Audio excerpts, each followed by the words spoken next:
Good to go, so I will go ahead and call the meeting to order.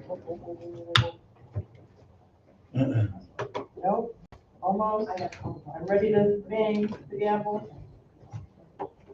I don't know if it's still recording. What happened here? So one started working, the other one stopped. Well, I went So to hit it, and my icon for.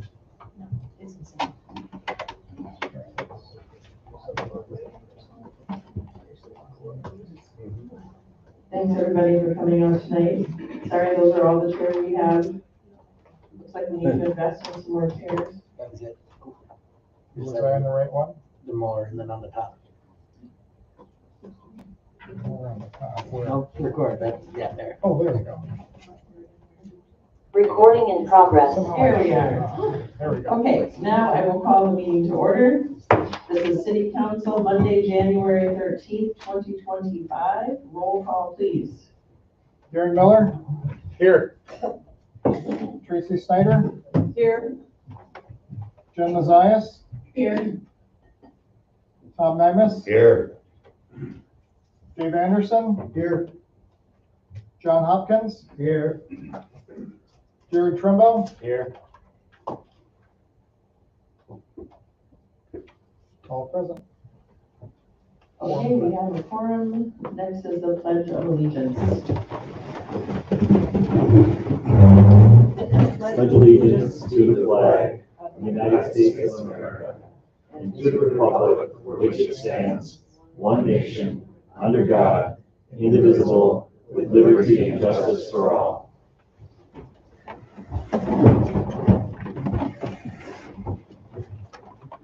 Our next item is approval of minutes from City Council December 9th of 2024. I'll make a motion to approve the minutes. Motion by Tom. I'll second it. Second by Tracy. Any questions, comments, additions? Seeing none, all in favor, say aye. Aye. Opposed? Motion carries. Our next item is approval of monthly expenditures. I'll make a motion to approve the monthly expenditures. I'll second. Motion by Tom, second by Darren. Roll call, please. Jared Trumbo? Yes. John Hopkins? Yes. Dave Anderson? Yes. Tom Nymus? Yes.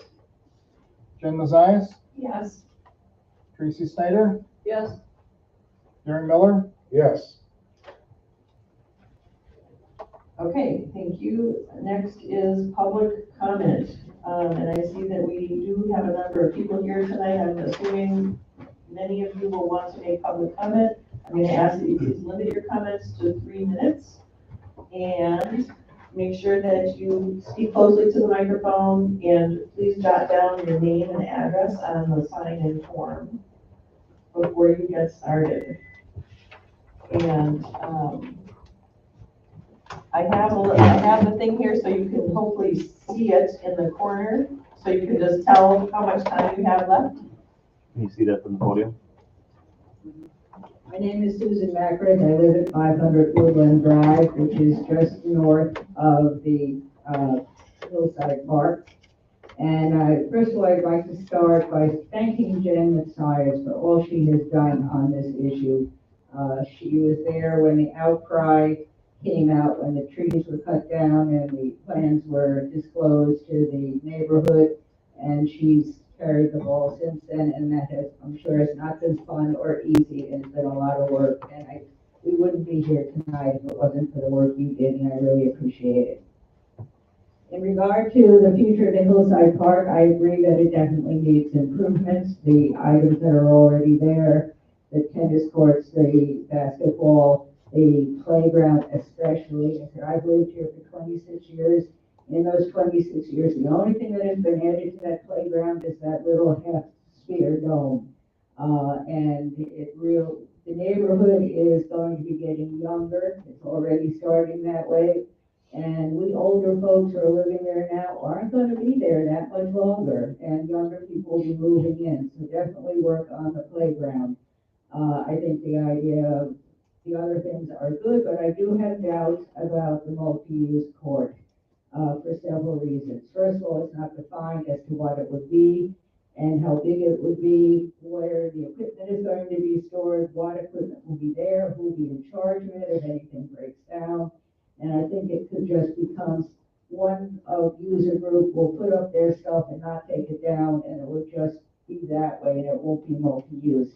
Otherwise, also, it does cut into the truly multi-use part, which is the grassy area, which is used all year round. It's used for any spontaneous thing, from frisbee tossing for a dog, to ball playing, to skiing, to they're just playing around. So truly multi-purpose, and it's already there. And then there's also the problem of the runoff. We do have runoff now. 6 full-grown, mature oak trees were taken down that used to suck up water. They're not there anymore. If you put on more concrete, you may indeed have serious problems downhill from that area. So I am in favor of what we're planning on doing as far as improving the areas, angle parking and all, but I do not think it's a good idea to put in another porch. Thank you. Thank you.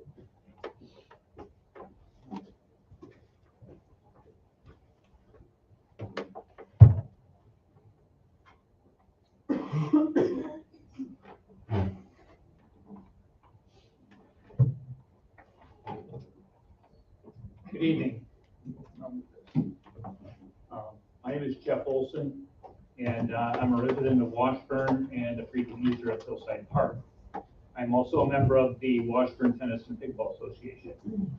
I support the Alternative 3 park plan for the city park, and I'd like you to please consider the following points in support of Alternative 3 that illustrate the desire to have a park that offers a wide range of opportunities and promotes health and well-being for the people of Washburn, the surrounding community members, and visitors to the area.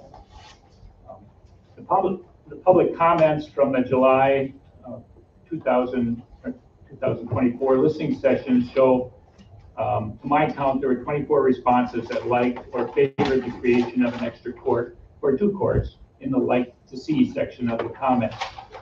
And I think this shows a significant desired outcome for the park. My breakout session at the Washburn Public Library meeting, everyone stated in my group that they could live with the multi-use court addition to the Hillside Park. So I was at both public input sessions, and my conclusion is that the third option, Alternative 3, which includes the multi-purpose court addition, has significant support and would be accepted by the public. It's my understanding that city funding designated for the Hillside City Park was for tennis court renovation. Primarily, and extra funds then could be used for other available projects, like some other extra court area or the possibility of parking or pavilion. So I hope the design and building of these project parks and the funding can fund them all, but the tennis and multi-use courts are the priority.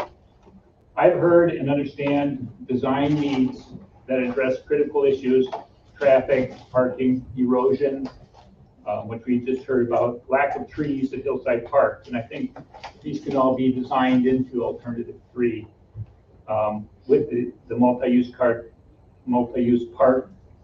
court, parking, and a paved pavilion. There's been more than 50 years of partnership with the Wisconsin Tennis and Pickleball Association with this courts in the city of Washburn. The WTPA has spent association funds and many member volunteer hours to keep the courts and park facilities clean and playable. So with all this, I support Alternative 3 and I'd like to see it move forward tonight. I speak for myself and as president of the Wisconsin Tennis and Pickleball Association. Thank you. Thanks, Doug.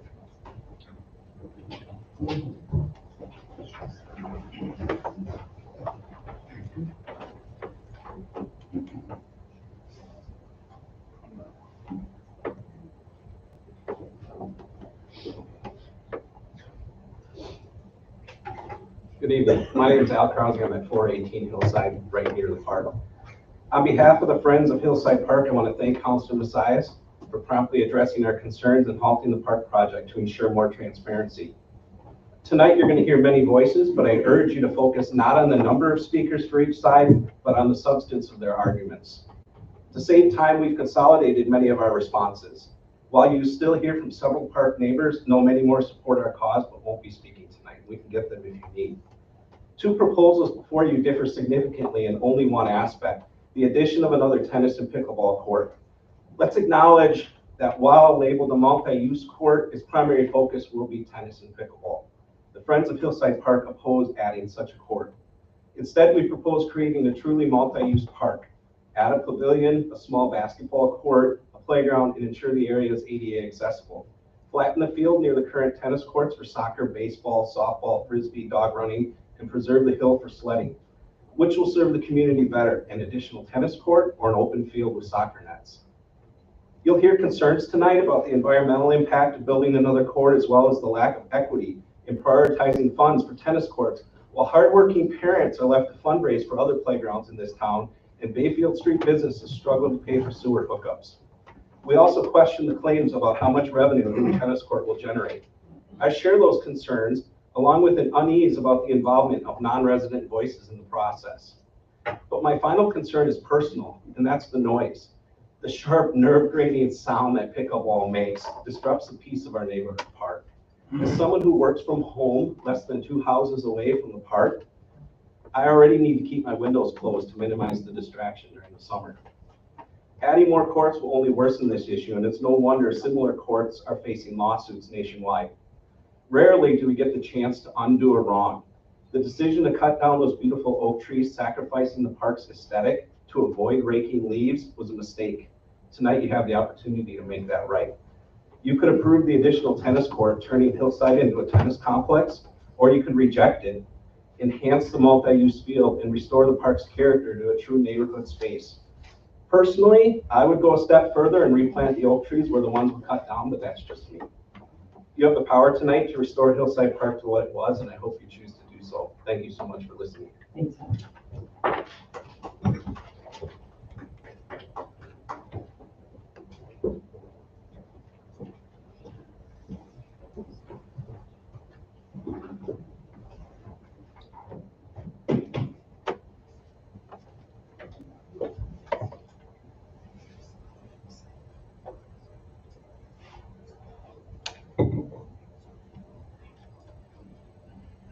Okay, so, I'm Brian Jacobson.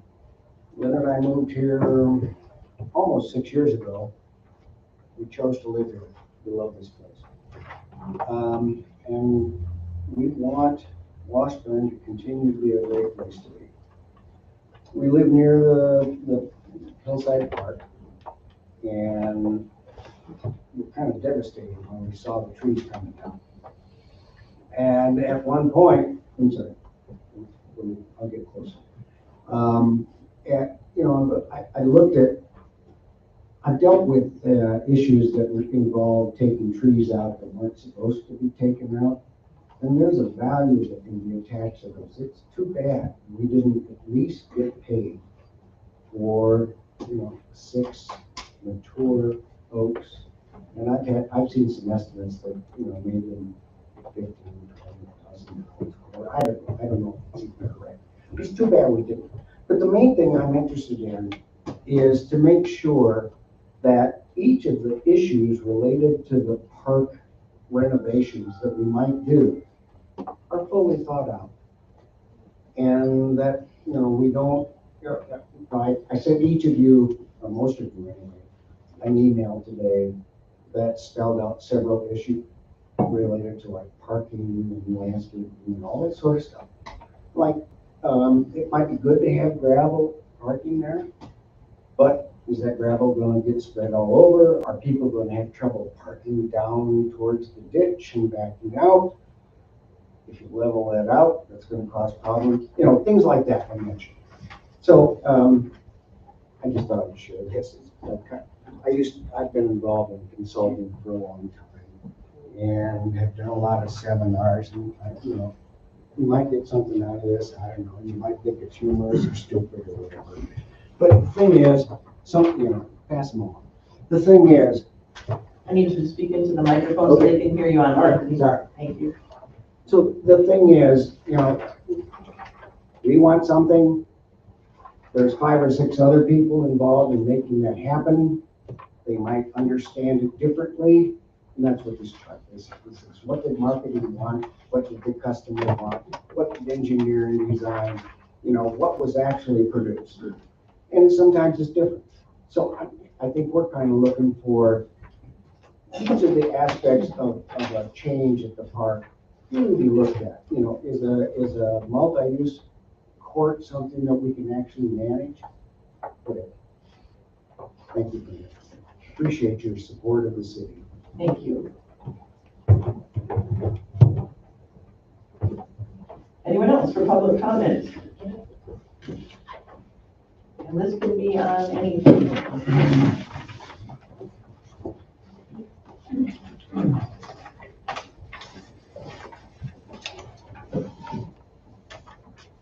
My name's Mark Nutt, 500 Hillside Drive. Thank you for your time. Welcome to Washburn. Administrator. I want to paint a picture, crunch some numbers, and tell a story. Before you, I can see who may have seen this, that each of you council members have seen a letter from the Washburn Tennis Pickleball Association. You've seen it 3 different places. One was the city council meeting back in December of 23. Another one was my email to you later last week, and then today you see it in your mailbox. And that's what I want to refer to first. I'm going to read just a couple of paragraphs. It began when Tony asked the council to approve the recommendation moving forward the conversion of 3rd Street courts to pickleball courts. The timing, the next page, the timing would begin as soon as next spring 2024. Well, the timing began a couple of weeks later when those trees came down. I trust that some of you didn't know they were coming down, and some of the Washburn Tennis Pickleball Association members didn't know either. Even some of the administrators didn't know. None of us knew that earlier tonight. Boy, yeah, that's questionable. Another issue. And it also says that the Washburn Tennis and Pickleball Association would work closely with the Washburn City Public Works Department. That's what they did. When the trees got cut down, there was a bill for $9,000 for those trees getting cut down. So they did work closely. What they didn't consider are the neighbors, the city taxpayers taking out the loan. I'm wondering if there was a vote on that loan, what do you think would happen in the city? $200,000 for that? I think you would have had a big uproar. But what I really want to concentrate on is that paragraph. Right there, I'll read it to you. Since our association is both tennis and pickleball, we can speak for the tennis community as well. There are fewer and fewer people playing tennis in upper hillside courts will sufficiently meet those needs. So we do have the support of the tennis players in making this conversion. Given that, I'm wondering why we are still even talking about this. They admitted it. They don't need the tennis. They don't need the tennis courts.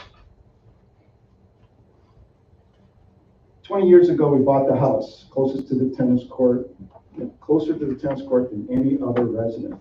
9 of my neighbors' homes border the park. 9 of those neighbors have lived here over 150 years. There are 7 kids bordering that park that live there in those houses. There are 14 children that live within a block in the park. Today, I look out my window and see the large multi-use field.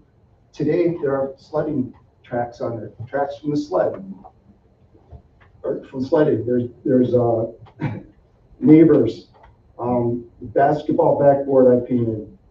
I've pulled vines, the 6 stumps you can't see anymore. I cleaned the culvert. I'm a member of the Washburn Tennis Pickle Association also, and I believe in a priority 2, keeping and improving the large open field is really what we want.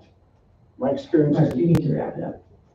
I did work for the Small Business Development Center on UW Superior. I was an outreach specialist. I covered 8 counties. knowing that and all the events that we put on, this would not be a revenue generating fact, including the UW Superior Tennis Tournament. It had 120 people. Your time is up, Mark. I know. And it had 120 people, and it generated $1,500 in revenue profit. None got shared with the Parks and Rec Committee, none got shared with the city of Superior. Consider that. And you did submit your comments in writing too, so since your time is well over, I'm gonna have to cut you off. Thank you very much. Keep that website staying at the beloved park as well. Thank you. Thank you. I should have practiced. It does help.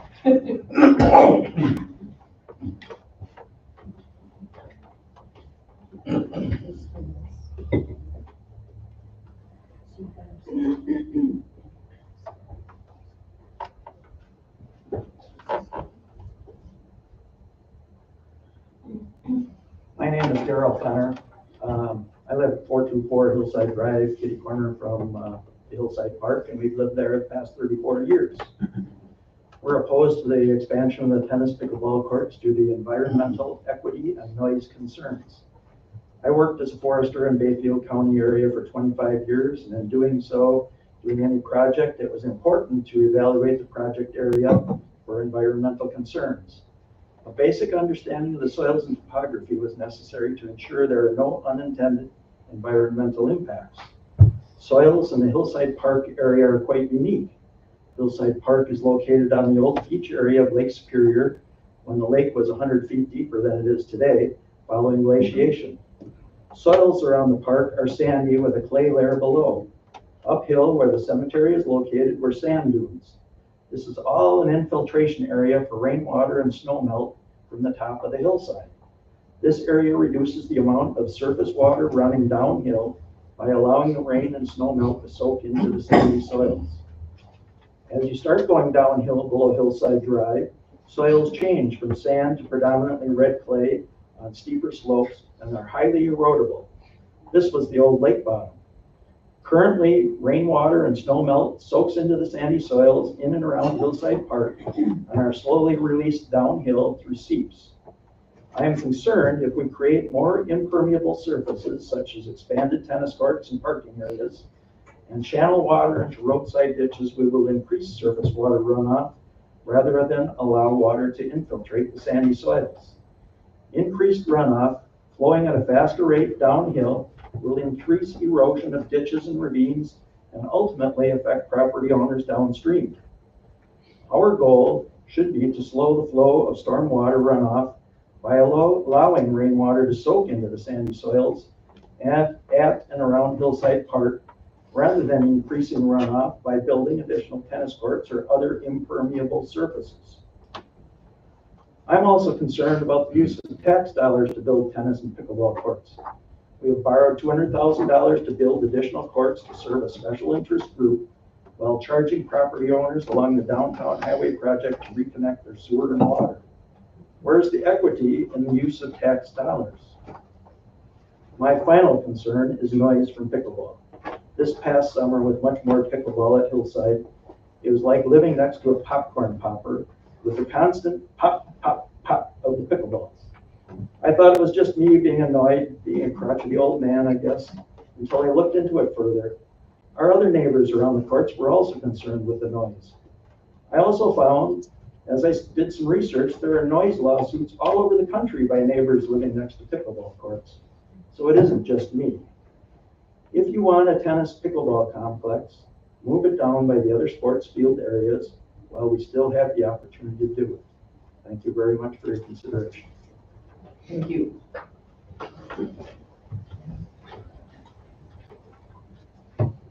Anyone else for public comment? Does it have to be on the pickleball or? Nope, it can be on anything. I'll go.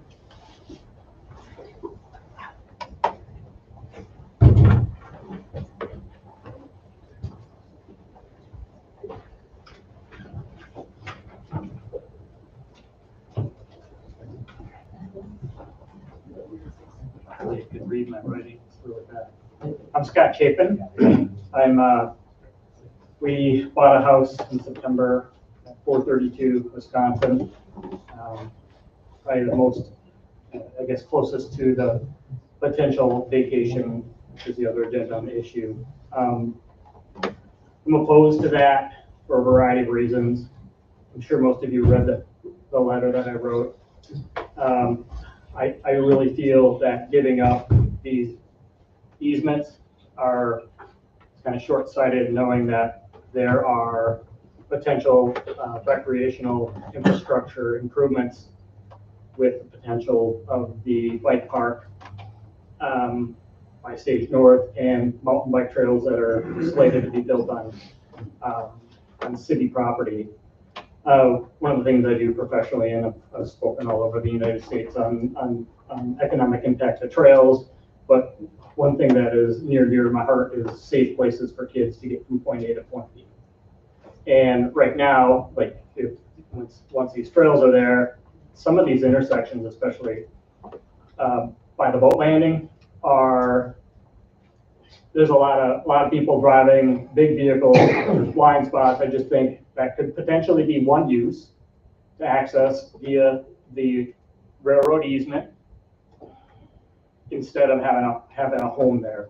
I guess my other issues are that personal piece of property. It certainly appears there's a buildable spot on the west side of that property, transposing houses and looking at aerial maps, pretty crystal clear to me. I mean, I'm not a surveyor. So putting a house where they normally either wouldn't or would be a desirable place on the east side, which is very close to us. Obviously, there's potential economic property value could be minimized for our place, anybody that has that sight line.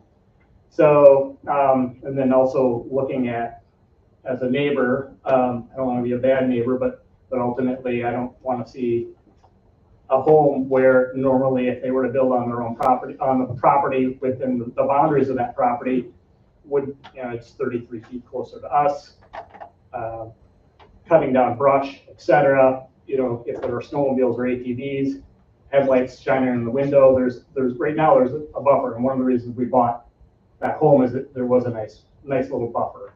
And we live on 72 acres. I'm sort of used to that. Being in town's like very strange to me, but this is like, I love it. And because of these, because of having a little green space. So I could talk for 10 more hours, but I'm at 3 minutes. So thank you.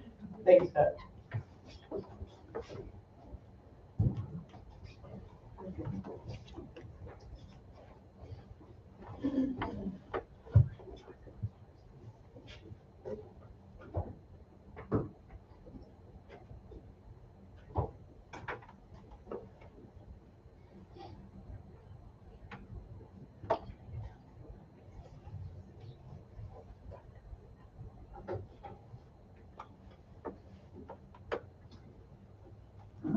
My name is Petra Holter. Excuse me. I live at 213 West Fifth Avenue South. You have a letter from me in your packet, along with letters from Scott Chapin and Mary Hamill. And I think there might be a new one from Ted Brewer. I'd like to read my letter at this time. Sorry, my voice is starting to funny. Dear Mayor, Motive, and City Councilors, I am adamantly against the vacation of South Fifth Avenue West to the center line of the abandoned Chicago and Northwestern Railroad, now our snowmobile trail. It is a nice piece of land that my neighbors and all who use it pass by and enjoy. Its undeveloped wilderness keeps the neighborhood natural and desirable. To squeeze a new building in there would completely ruin the aesthetic and the ambience of the area. The applicant has access to a large enough building site that abandoning this narrow slice of city-owned land should not be necessary. On a personal note, I live right across the street and will have to look at new construction instead of the lakes and trees. Over the years, I invested in and developed my home, knowing that I was protected because the city owns the heart of my view. Losing that view of the lake will affect me emotionally and economically. Approval of this property transfer by the city will adversely affect the real value of my property and those of my neighbors. It will decrease the value of our properties and take the valuation away from us. All of my Fifth Grade Avenue neighbors up to Bayfield Street argue that vacating South Fifth Avenue West and building on that site is harmful to each of us, and we have our signatures to attest to this. It would affect each one of us negatively. Signatures collected from further up Fifth Avenue are insignificant, as they do not share the direct benefits we and our other immediate neighbors derive from this slice of city-owned property. Please deny the application to protect the right and enjoyment of property for these citizens in the immediate neighborhood and the community at large. Thank you. Thanks, respectfully. Anyone else for public comments?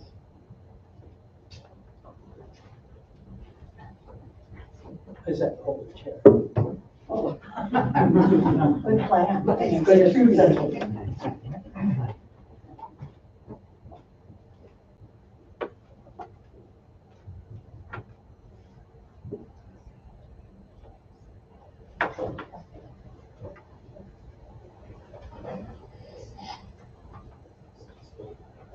So, my understanding is that you're having a development built out by the old hospital, and there's gonna be 40 units built. And I'm assuming that your plan, hopeful, is to have young people. Correction, we're not building it, the county's building it. Who is building? The county, But it's gonna be built there. yes. Okay, Just wanted to make sure. so, all right.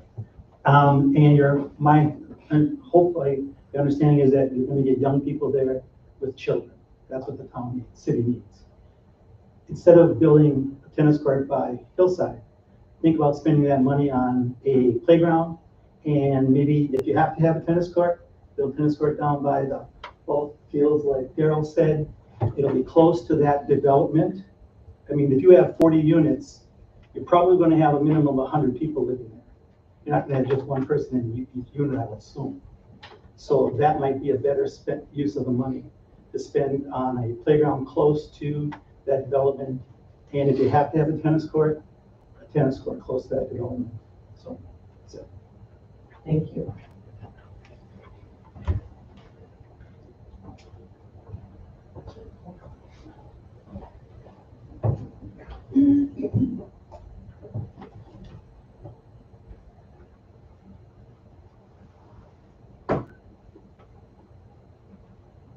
Hey, I'm Tommy Carter. I live at 411 West Pine Street, and I'm actually not concerned about really anything on the agenda tonight, other than went to the Wisconsin DOT meeting at the club where they previewed the next plan for the future Main Street.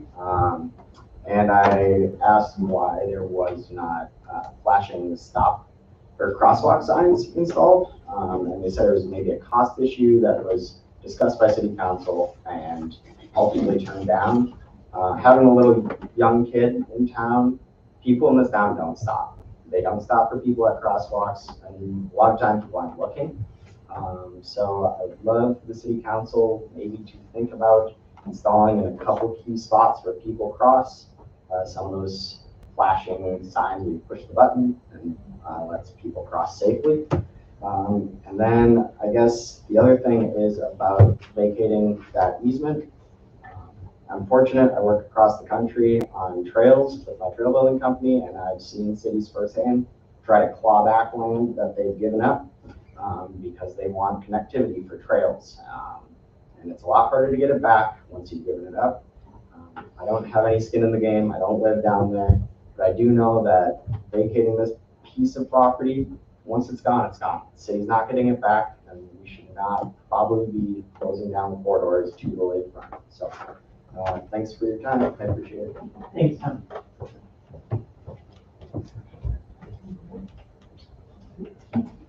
Anyone else for public comment? Anyone online? Tony?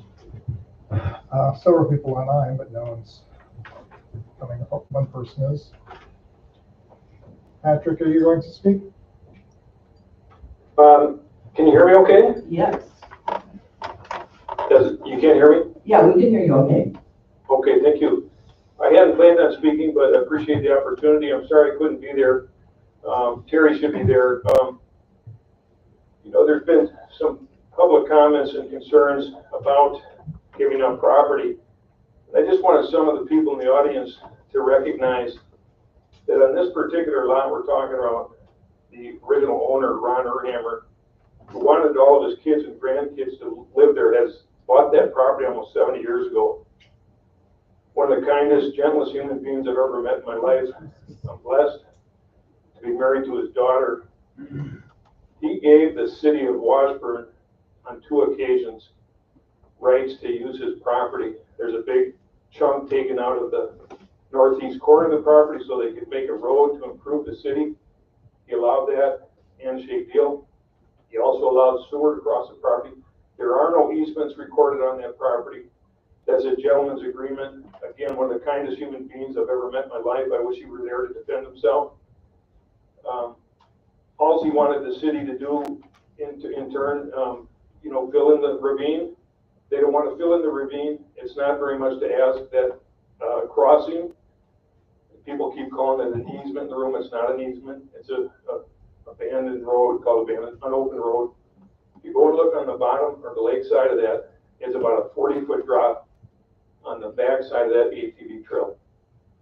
I wouldn't take a grandkid in a stroller on the trail that people want to keep open to that road, and it would be very dangerous for any ATVs or snowmobiles crossing.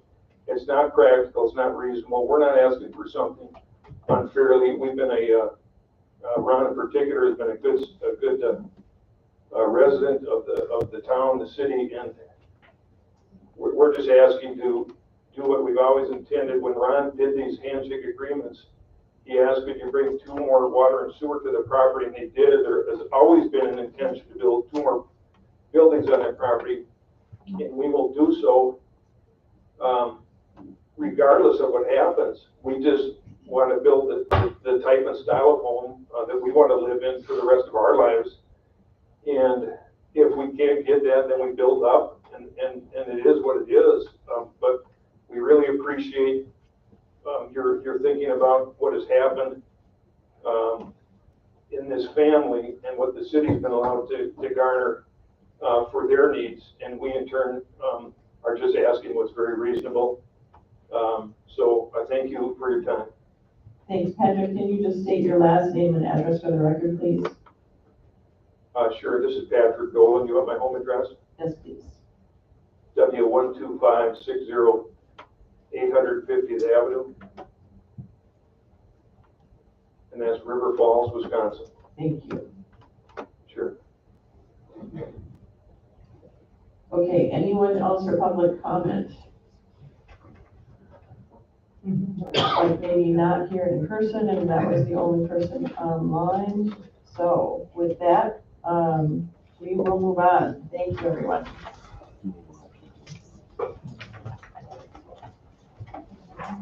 Okay, the next item is mayoral announcements, proclamations, and appointments.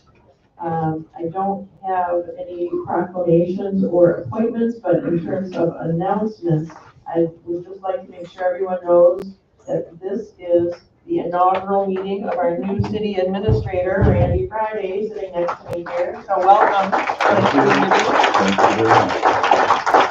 Thank you for embracing our little community here.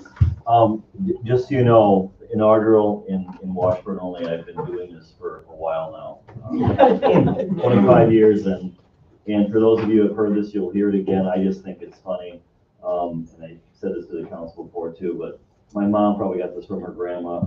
Said things, they come in threes, you know, they come in threes. And here we are, as my sister Tammy has come up over the years and done homework, and my offshoot of the family is actually related to the Hawks family, which is where I'm now staying at the Airbnb until I can find the final residence yet. So I'm staying in a house of a, second or third generation, predecessor of my own. Washburn was also the last name of when I went to the Air Force, Drill Sergeant, Master Sergeant Washburn. And my hometown of Wapaka, zip code 54981, will sound oddly familiar with two numbers, 54811. So things do come in threes sometimes. But thank you. I really enjoyed the community, like the space up here. And I would actually commend you all on being here for the public hearings and speaking very eloquently and, with the civility and the niceness that you do. That shows a lot about the caring for the community that you have and the respect that you have for, your neighbors and the groups and the council, all that. And that's just, that sometimes can be a rare trait these days in communities. So thank you.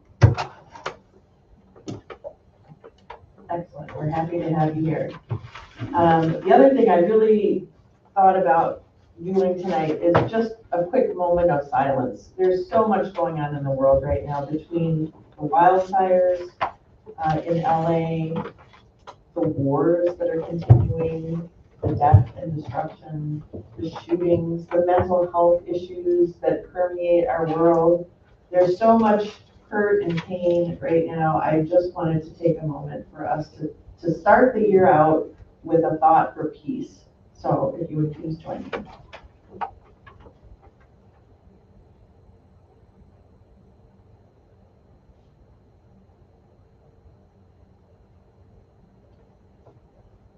Thank you. This was really a nice showing of community support, and I hope that our community continues to work together and grow together and help each other when needed. With that, we're going to move on to our next item, which is a public hearing, discussion and action on resolution number 25002, vacating the unopened South 5th Avenue West, south of Wisconsin Street. If someone would like to make a motion to open the public hearing. I'll make a motion to open the public hearing. I'll second it. Okay, motion by Tracy, second by Tom. All in favor? Aye.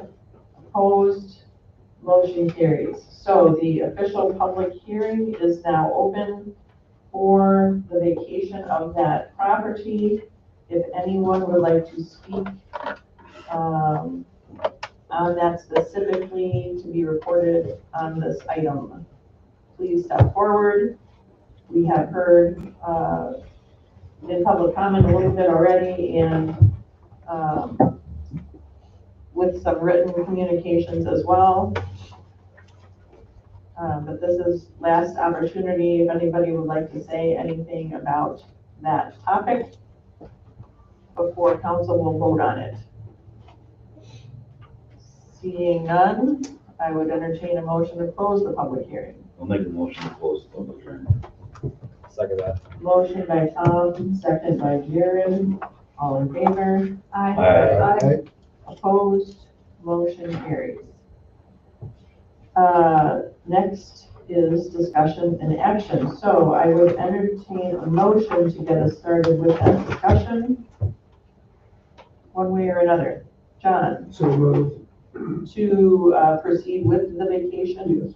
Okay. Well, to proceed with the discussion. Well, we need a motion for action. So it's got to be yes or no. So, yes, let's have a motion for action. Okay, a motion to act to vacate the unopened Well, property. can we talk about it first? No. And we'll vote it, it doesn't really matter which way it is. It's going to go to a vote either way. So whatever. I'll make the motion to vacate. Okay, Darren has a motion to vacate. I'll second. And there's a second by Tom. Okay, now we can discuss. Did you have something you'd like to say? Well, I walked through that area and I walked my dog down the facility, and I know that there is quite a bit that isn't clear from the discussions, particularly from the people who have owned the property in the past, about the hydrology in that area. That is a place where all the water comes through, I think, the city area that is on there, the easement. And there is no easement, just to clarify. Okay, well, there's a massive drain down there. And then there is also quite a bit that looks like it's getting pretty well chewed up down below by running water. I don't think Fish Creek was an accident, and if historically we're looking at more rain coming this direction, it just seems that's a rather poorly considered place to build a large house. I don't think that they're considering the possibilities of what could happen there if they had a large rainfall and had to have drainage through there. If the other areas to the side are buildable, why not use those? Why do we have to give up a drainage area that is possibly quite critical to us in that area? So just to clarify a couple things. We wouldn't be giving up a drainage area. The drainage area is in the middle of the property, and that would remain, and that hopefully would remain, because I don't think we have an agreement about it. And secondly, the desire, I don't know if you heard this, maybe this was a plan commission where we heard from the owner, the desire to build a house for the future to age in place is to build a one-story home, which would take up a footprint larger than exists on the west side, in addition to the fact that the full-time residents, would be right on top of each other. And so it seems like a more desirable spot. That's why they're asking to build on the east side. And those two places on the property have water and sewer that were brought there for the purpose of building.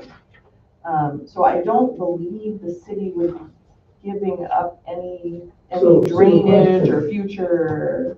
Are they going to have to put fill in to have the footprint that they want for the larger house? I can't answer that question. I don't know what the rules are about putting fill. I think there was a desire to fill in the ravine back when this was all happening and the handshake deals were occurring about the road being built there, Wisconsin Street taking up a portion of the property, and the drainage pipes going in, and then the city was supposed to put in fill so that they could utilize the property more, but they didn't, and it's not really feasible for that to happen and still have access to those drainage pipes, is my understanding. If anyone here on staff has anything to add to that, let me know. It just sounds to me like an insurance nightmare. That's kind of what I'm looking at, and that it is I'm not trying to say don't build your house. That's not. And that's not really for us to say. There are setbacks, and I'll let others weigh in on this. Jen and then Jared. I voiced my concerns. I think most folks know where I stand in terms of vacating alleys and giving up city property. And in this particular instance, there's controversy. And so, because there's a place to build to the west, it might not be as desirable, but when I look, there's not that much difference between the west and the east part. And folks who purchased or have homes originally, that was a plotted city street. And so it was either going to be a street or an alley or a trail. It wasn't going to be a house. And so I feel like we're kind of, when we say like, oh, you're going to build close to the neighbor on the east, well, now you're going to build close to the neighbor on the west. So there's no difference to me there, besides the fact that we're giving up city property that connects to a recreation trail and connects to more city property. And so I had concerns, and this went to the Planning Commission. It seemed like the Planning Commission had a discussion on it too. They originally looked at not approving it. I'd like to hear a little bit more from Dave Anderson, who's on the Planning Commission on that, they're our representative. But I just I'd like to look for the long-term gain for the city, because I just like to look at that broader perspective.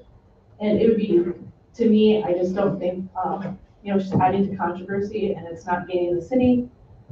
We're losing some access. And so I am standing by my concerns last month, and I'm not in favor. One thing real quick before you go, Jared. The thing that the city would gain is hopefully eventually 2 developed pieces of property. So right now, there's nothing there. Someone wants to build something where they're eventually going to live there full time. And then the other, I think, plan was to have a smaller home put on the west side eventually for the kids. That would be maybe a more part-time home. So there's 2. Yeah, I haven't seen that in any of the documentation. That's just been in the minutes or the in-person discussion. Was that a plan commission, Dave? Maybe an in-person discussion, but not in any minutes. So there hasn't been minutes yet from that planning commission meeting, probably. Okay. And they also, it doesn't mean that they couldn't build on the east side within their own property either. It would just have to be a smaller house and maybe more designed differently. And one last thing, there is still a 33-foot parcel that would be there between the properties. So there would still be access possible between those properties. We're only vacating half of that parcel. Half the parcel? Yeah. Okay. Or we would be if it gets, depending on how it gets voted on. Jared, go ahead. I was pretty much just going to echo a lot of things that Jen was just saying too. It's hard for me to give up that land, especially as it abuts that whole section of that block there on the ATV trail when there is an acceptable building site. It doesn't bother me so much. I mean, yes, if you buy a house and something's an easement, maybe you expect nothing to be built there, but things get built in front of people all the time. So that's unfortunately a thing. But my biggest concern is, has been echoed, trying to claw back this land. It does have an access point to more land than we own. I know we could come up from Holman through there to access that piece of land, but I mean, it is hard. It's hard to get it back. And so I have my reservations on this, I will say. Tracy? I agree with both Jen and Jerry. I believe that once we give that land up, that, it's impossible to get back. And right now, I think that corridor there has potential for development for trails, biking, whatnot. And there is an area on their land that's buildable. And he said that too, and that they would, there are other options. So I would not recommend to not do the vacate. One other, I don't know if we want the owner to come up. Does anyone have questions for the owner, the landowner of that parcel who's making the request? Does anyone have questions for that person? If not, I'll just go on to say one other thing, and that is that, and maybe I just mentioned this, forgive me, that they want to build a 1-story so they can age in place in that location. And if they can't do that, then we're going to lose out on a second buildable or second developed home on that property. So we all know that we want development in town, in our city, to help with connections to water and sewer, property taxes coming in. And I don't know how feasible it is to actually think about a connector on that spot that we're looking at vacating when the drainage goes across that parcel, I thought. So I just don't see that there's really a whole lot of hope for doing anything with that parcel. And seeing as though there still would be 33 feet of connector, I'm not sure that we're really losing all that much.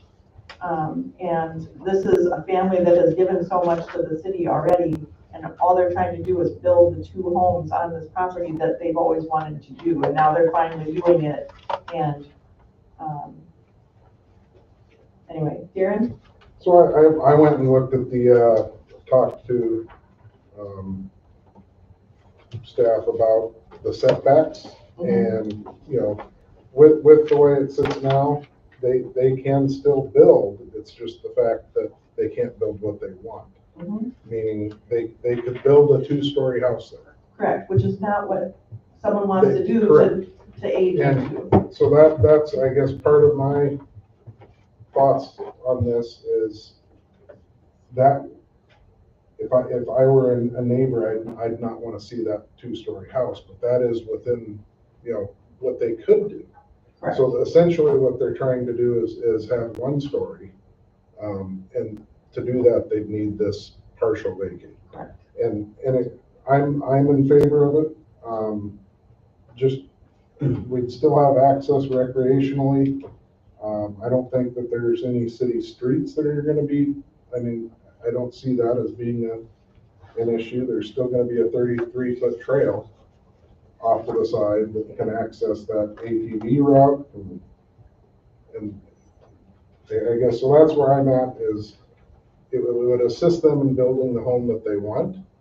And it also may limit the impacts of the visual by keeping it at 1 story rather than a 2-story home.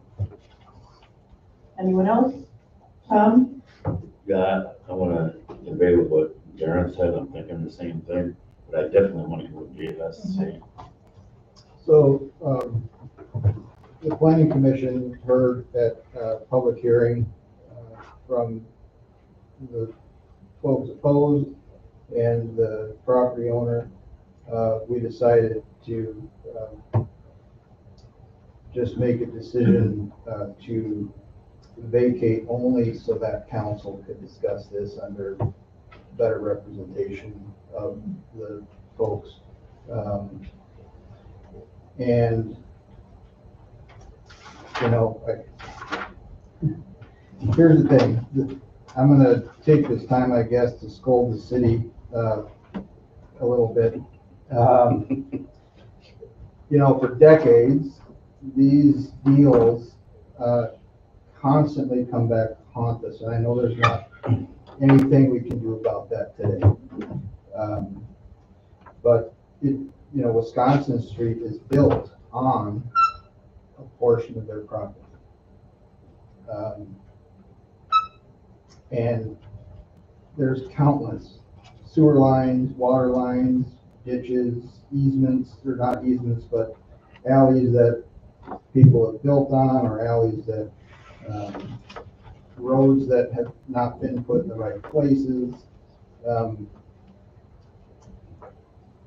And it makes it very difficult for us to make these decisions, I will say, because, you know, in one sense, we have to try to balance the property owner, where the city has our stuff on their land, and trying to come up with a fair and equitable solution to this. And, you know, since I've been involved with the city, planning commission and council, this is our zoning ordinance right here, right? And that's the only thing that keeps all of this stuff from happening. And all I've heard, basically for the last 8 years I've been involved, is complaints on how stupid this document is. And it's not perfect. But prior to this, Washburn had basically nothing. And this is how we get into these situations here. And I'm really torn on what I would like to see here, because I would like to see 2 homes there. But on the other hand, you know, does the city deserve to have 2 homes there? They're the ones that got us into this situation. So, just so you know, we're not unique in that. no, I know, I know that. It's the way things used to happen. Well, Right. And so, you know, speaking with Jerry, who I think we should hear from tonight, if he's still here. You know, there's no way that there's ever going to be a city street. The avenue, it just is not feasible for that avenue to ever exist.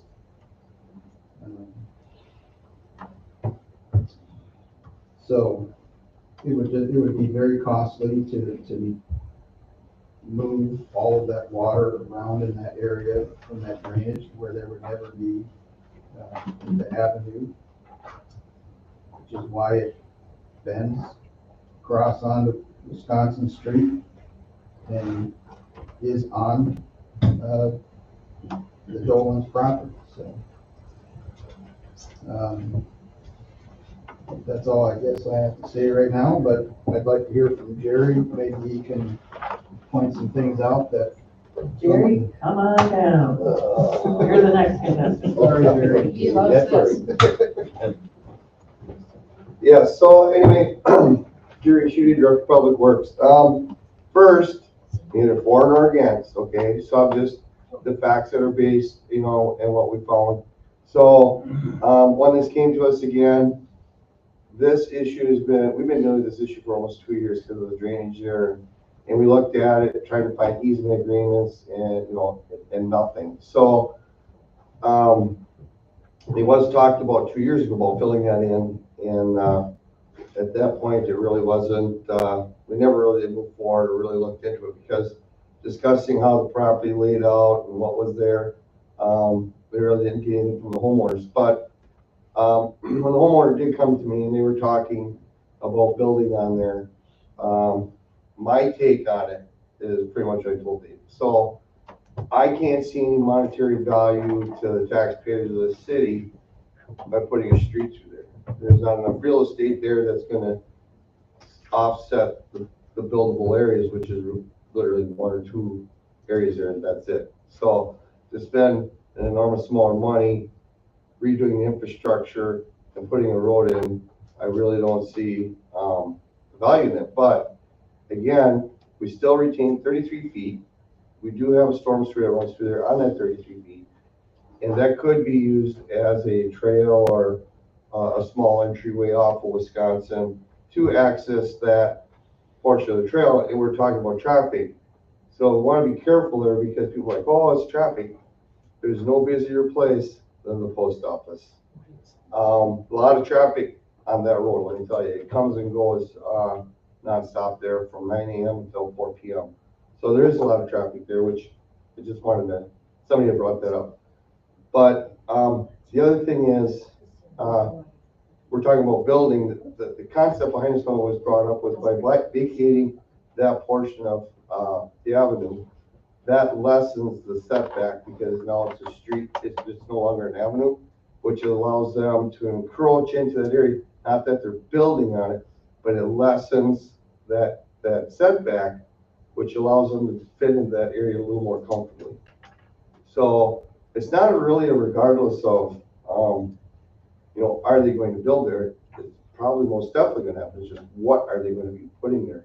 Now again, go back to handshakes and everything else. I think that, you know, not whether you take that into consideration, but it was set up. There's some issues there working together. I think there's a happy outcome to this. But as far as I'm concerned, from my perspective, like I said, there's no value to putting a road in there. We are keeping 33 feet. So if we want to put a trail in or something, there's more than enough room there to do that at a later date. And again, it's just reducing that setback from an avenue to a street. Which is, can you give us, is it goes from like 20, like the side yard goes from 20 to 8? I don't have it. it's considerable. I'm not exactly how much it lessens. Typical 8. All right, Max is gonna hopefully pull that up in a minute. I think when I looked it up, it was like 20 to an 8. Side yard setback, I mean, you can have different types. If this rings any bells for you, like maybe if you have a total of 20, you might have like an 8 and a 12. Mm-hmm. But it's more typical in an urbanized area, you know, of any size. Minimum would be like 8 foot for residential, it's giving you 16 feet between two homes that are, connecting a lot, so you'll have some space there, yes. You're basically saying you can move closer, the city would still have control of 33 feet, and then that, whatever setback is just gravy on top of it, they can't go closer to that. The minimum would be 8. I think that's, yes, so 33 and 8.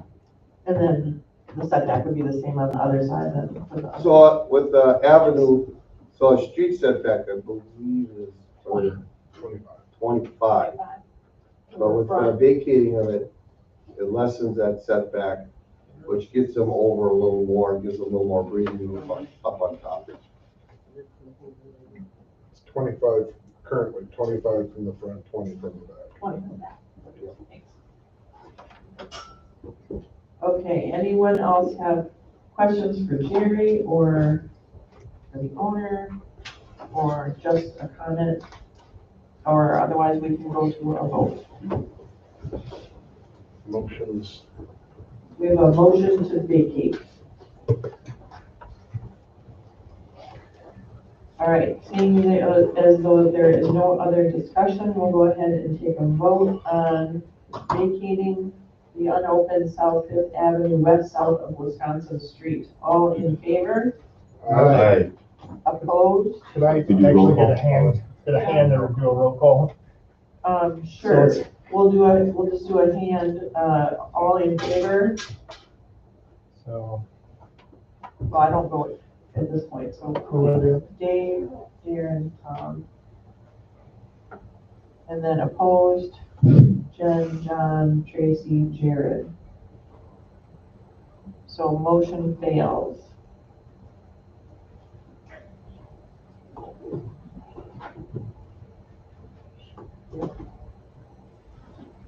Okay.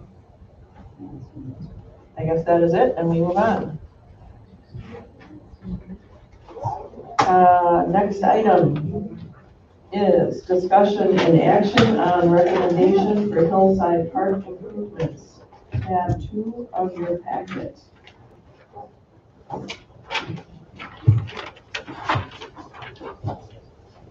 make a motion for alternative 1 as presented.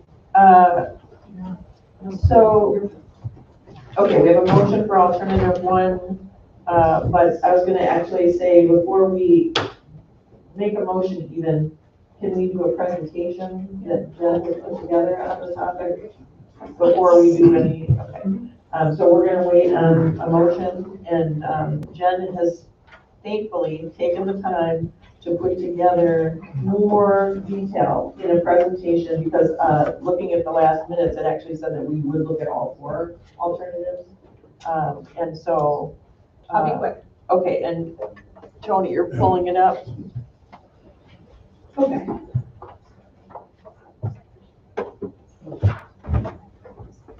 So Jen, as head of our Parks Committee, has really done a great job of bringing this through public comment, public input, and more of a real process needed to happen here. And I just think for the benefit of the city council, folks who weren't at some of the sessions, and kind of just going through everything that we did. So it'd be, and for the public, so go ahead, Tony.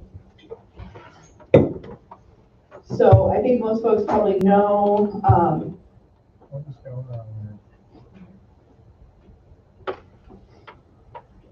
Doesn't like you. I don't know what's going on. It was here before. can you scroll down? Is it just, it's a PDF? No, it was working before. It is a PDF. It says there's 15 pages. Right. Let's try to see that.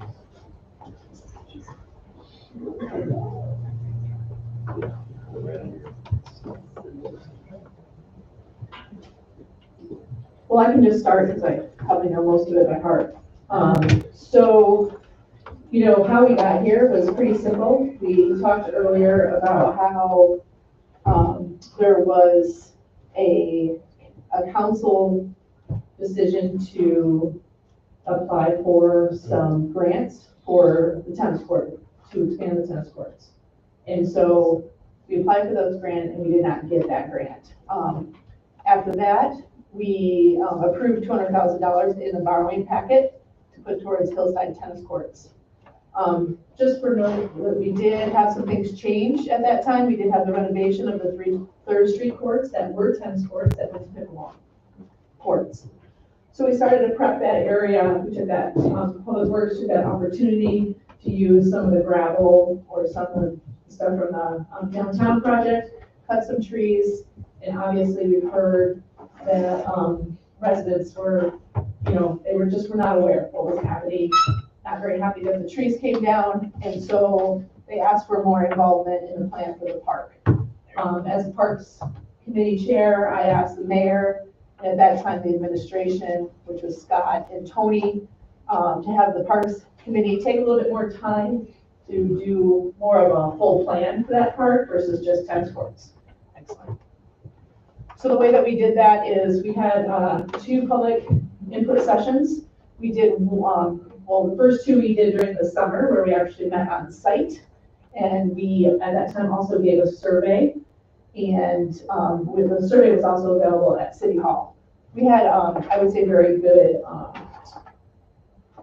lots of folks at both of those public engagement sessions. And, as somebody who does environmental planning and alternative development for a job, it made it pretty easy because there was a lot of consensus in the survey. We had 46 people that turned in the survey. Pretty clear everything that we heard tonight. People playing tennis. They like their simple, quiet park. It's a community park. Really love the green space. A lot of things were, a lot of keep it how it is, just improve what's there. And make it a multiple uses for various age groups. It's a neighborhood park, it's a park for families. So there was a lot of consensus, except in one area, which is what we're hearing about tonight, is basically the tennis courts. So from there, the Parks Committee developed 4 alternatives. We'll go through them very quickly. Go ahead, Tony. Because what we did is we kept a lot of the components the same. Maintaining the green space in the middle, adding maybe some benches and plantings. And then keeping the baseball drop in the background. And then to the right side is where you're going to see the most difference. Improve the playground, that stays consistent. A picnic pavilion pretty much stays consistent. Maybe it changes a little bit in the placement of it. Improving what's there, having ADA accessibility.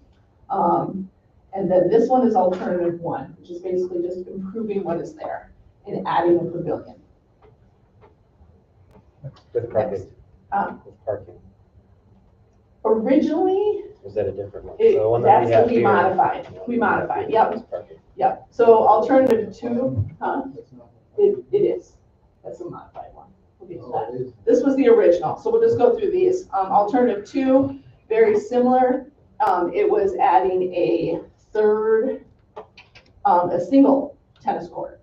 Because when we got back the initial surveys, there was a lot of different ideas of like 2 new tennis courts, 1 new tennis court, no new tennis court. So we did 4 alternatives. So this one is just adding 1 new court. Alternative 3 is the next one. Alternative 3 is adding a multi-use court, which we'll talk about a little bit more later. Alternative 4 was adding 2 new tennis courts. So go ahead to the next slide. Then we went to our public opportunity number 2. So we had now 4 alternatives in front of folks. We met at the library. I split folks into groups, not with their husbands and wives or their friends, and they really call out 1 through 5, and go in different rooms. And what I asked folks to do in the Parks Committee, each person had a Parks Committee member there, and I asked to see if they could come up with consensus within their group, or at least narrow it down to 2 alternatives. And then also talking about, is there any other components that you would change or alter? If you're going to phase it, any information on phasing or anything else. So that meeting I thought went really well. We had 5 groups, 30 people, and that's where we narrowed it down to what you're seeing tonight, which is alternative 1 and 3. I would say it was pretty well split. I think some people in their group said, I could live with 3, I could live with 1, but it was definitely easily narrowed down to alternative 1 and 3. And that's kind of what you want to do, right? You want to start big, narrow it down, gain consensus. And again, in this, some things did come out of this that we didn't spend a lot of time on the survey. Definitely plantings, talking about plantings for like noise pollution, erosion control, phasing the project. People who were, a lot of the phasing talked about how if you're going to phase the project, improve what's there first, do the court second. So, those themes really came out again as green space, multi-generational park, replanting those trees and that vegetation and doing like more clumping and defining the park came out. So we had some great things that came out. So the Parks Committee then narrowed down the alternatives and we did some minor modifications. So that's what you're seeing in your packet tonight. Obviously, council can choose 1 through 4 or kind of other components, but I would say, pretty solid, went down to 2 alternatives. So we'll go on to those. Alternative 1, updated, there's your parking, kind of like the diagonal parking, ADA accessibility around. I would say for consideration, obviously this is most cost effective. This would not need to be phased. It could be done obviously within the budget that the city council approved for this project. Future planning from the Parks Committee would likely be like the plantings, benches, playground equipment. We would likely go back to the public for, a little bit more detail, but it's a pretty easy plan to improve what's there. But also knowing that we want to have a good plan. I think somebody that spoke tonight said, we just don't want to go ahead and start doing anything. We really want to have a good plan for erosion, for the plantings. I don't think this community has always not done a great job with the plantings because it costs money to put in big trees and kind of really organize those plantings. So, I think this is a really good place to do that and really plan it out. So that's alternative 1. Alternative 3 is the multi-use court. This was the reason that we went with a multi-use court versus a tennis court was because it was something that isn't in any of our parks. It's definitely something that, we don't have anywhere, so that's why it was appealing. Obviously, the cost would be higher. It would likely need to be phased, but you could also, have it in the plan for future and just do the improvements first. Parks Committee did recommend this alternative in the end. And keep going. I wanted to give a little bit of information on the multi-use court because I know when folks were talking about how it wasn't, they didn't have a lot of information on it, it's because we don't have a lot of information on it. It was a concept. We knew we would have to flesh this out more. And so the Planning Commission or the Parks Committee would have to do quite a bit more work to figure out what components and what a multi-use court would look like. There's lots of possibilities. I mean, there's soccer, there's pickleball, there's shuffleboard, foursquare, hopscotch. There's lots of different designs. The cost depends on the size and the materials. So there is a wide range. $30,000 to $80,000 is what most of my research showed. Questions on how to maintain it, how to switch out nets. Those are all valid concerns. You might have to have a shed. This again would have to be fleshed out. I just wanted to show a couple examples. So if you want to just go through them. Here's an example of a multi-use court. You can see that the nets, the poles are there and the net goes up and down. So you can use it for volleyball, pickleball, probably tennis, I don't know. You can see like there's shuffleboard, you can see there's basketball. They can be as complicated or as simple as you want. But there is some systems where you don't have to like switch out the nets, that it can be like in the system, right? Out of all the searching, this was the most simple kind of one that I saw. You can see a shuffleboard thing there. What's that thing on the far side, that green? Oh, I don't know what that is. Okay. Maybe a bocce ball? Oh, it could be a bocce ball. Bocce Yeah. ball. Yeah.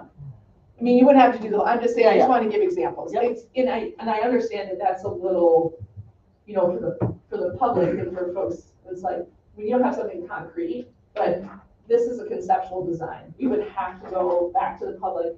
It would take a little bit of work for the Parks Committee to really, nailed down. We would, again, probably do something similar to what I'm showing you tonight. We would work with the community to come with some options and start to really kind of dig into it, if that's what was approved. Keep going. Lots of designs. That one on the left seems a little complicated to me, but you know, I mean, you can just see the examples, like that one to the right has 5 and 1. I mean, I think I have one more, Tony. Here we go. That one has like, that one's got like some soccer and some basketball. It doesn't even have tennis or pickleball on it, right? So it's kind of, you know, it can be quite open and you can do different things. Agree that it's another hard surface, right? It's another court. And so, yeah, that's a little bit more on multi-use courts. My final thoughts is just a huge thank you to the community who came out, put themselves out there to give input. The Parks Committee, as always, does such a great job. Such hardworking people that put time in very much outside of their meetings to come up with designs and things like that. So I think this is a really good example of what committees can do for the council, and it should be done earlier. Like, I think we should have these kind of like community sensing things before we launch into projects, because then we can have community buy-in before we start something versus doing it in the aftermath. And I feel like a lot of times we're just doing it in the aftermath. So I think it's a really good example of something that committees can do so that this body has more information and the community feels like they're part of giving input on important decisions that is in their neighborhoods. Thank you very, very much. That's great. That was super helpful. Thanks, Jim. That's all I got. Okay, so then I would look for a motion. I'll make a motion to, for alternative 1, improving additional infrastructure. There was already a motion. Jared basically gave the same Oh, motion. yeah, okay, but you wanted to hold Was it. it for alternative 1 that you were doing too? Okay. I'll make my original motion for alternative 1 as presented. I'll second. So then second by Tom. My mistake, I thought it was, the motion was accepted, but we were discussing, we were waiting for. Yeah, we didn't have a second initially. Yeah. Okay. Okay, so now discussion. Dave. Alternative 1, with the keep and improve the tennis courts, does that include improving it for a pickleball court? It's just lines. Okay, so I mean, I'm ignorant to pickleball other than the noise. So, they can still play pickleball on that court. Yes. Yes. Tennis courts and pickleball courts are very Similar. Unfortunately. I think even if you didn't do the lines, people would just go there for the pickleball. This is the next, because it's a low net. So, yeah. And just to clarify too, the timing of the pickleball court conversion down here on 3rd, that happened with part of the funds. Some of the funds that were borrowed, I think, went towards that, along with a number of other My funding. impression is that it didn't. And we talked about those funds having to be used for that, and then in the end, I don't believe that any money was taken out of that to do the pickleball. Tracy knows. Oh, good. I remember the evening because I made the motion to take money out of this project, $24,500 that would go towards the development of the 4 pickleball courts on 3rd. The rest of the money was hard-earned grant money and people donating money, volunteer time. The majority of that project was paid for by volunteer time and grants and donations. So, but 24,000. 24,500 is what the city gave to that. Yeah. So that was a nice surprise. I mean, you know, that came together and that only that small amount needed to go for that improvement over there, I guess. So I just wanted to make sure that was clear, how, that there was a portion, I think, of that money that went over there. Yeah, But it but I wasn't- never knew if that actually happened, you know what I mean, because I don't know. if it We was- voted on it. Yeah, but I, City council meeting, Okay. you were. yeah, I just didn't, So roughly 175 is what you're saying is left out of that 200. Yes. I think it No. was more Oh, than two. so it- What is it, Tony? So there's also funds coming from the parks No, project? No, okay, go ahead. I believe our borrowing was for like 260. Yeah. Oh, was it higher than 263, 200? Yeah, because that was the cost that we were given to develop Okay, a new tennis and pickleball courts up top. okay. So So there's it's still over 225, 200,000 left. 230 would be left. We don't know the cost anyway at this point. no, but when I asked originally because there was some discussion at the public meeting of like how much funds were actually available, the number that I was given, maybe it was Scott, maybe it was Tony, was approximately $200,000. So that's the number that we've been using in this planning process. Okay. So all of that, all of each of these plans theoretically could be done for approximately that amount of money. It would depend upon the multi-use court and the surface that you select and how big you go. But we didn't get complete estimates on everything. That would be the next step. Okay. One other thing I just want to throw out there is I know that there are some permeable surfaces that are not gravel, but more of a hard surface, but are still permeable in terms of the parking area. There was some concern about. That's a possibility. And then I think were drainage issues going to be addressed as part of either plan? Both plan would have drainage. And when you do planning for parks like this, I try not to completely put like, okay, you have to do everything within 100, however much dollars is. Because what you want with a park plan is you want to look at and plan for your future of what you want in that park. And then you start to price it out and then you phase it in. And some things don't get done till later, but that's okay. But then you have a park plan for the future, because what happens a lot of times is something comes up and we go, oh, we chase it. Well, when you have a plan, then you can go for your components of your plan versus just going. I know I'm talking like that, I talk about this all the time. Well, and like when you want to put in a toilet, do you wait until you can apply for a grant through the DNR that might pay for half of a? Correct. So like even restroom facilities is something that we definitely talked about. And even though like a porta potty is listed, we also talked as the Parks Committee is eventually in every park plan, we should have a small actual toilet in each, like in different areas in our city, right? We don't want to have vault toilet, a vault toilet, whatever we need to do. Because what we don't want is porta potties permanently in every park. Right. And so this is the long-term plan. So when you say we can do everything for $200,000, that's not the way we plan Sure, this. gotcha. We plan this for a plan for Hillside Park, and that's why we talked about phasing, right? And what funds we have can go towards that plan then? Correct. Got it. Darren? I guess, there's been a lot of public concerns about the park. I'm also for alternative one. I think there's a lot of improvements that need to be done up there. The playground is something you really don't want your kids jumping around on, especially in the summertime. Beehives, it's just, it's in disrepair. Are those tires still up there? They are. Yeah. And they're- yeah. Pretty unanimous. If you want to go through the tires in the summertime, you'll get stuck. I think The parking area is, I think, a good idea. I think the ADA, I like the ADA accessible walkways, and keeping that green space and the plantings. I think that's all a great plan. I would like to see some type of, restroom up there in all the parks as well. I don't think we need the expanded tennis courts. When I look at the letters in the past meetings, they said it was adequate at the time.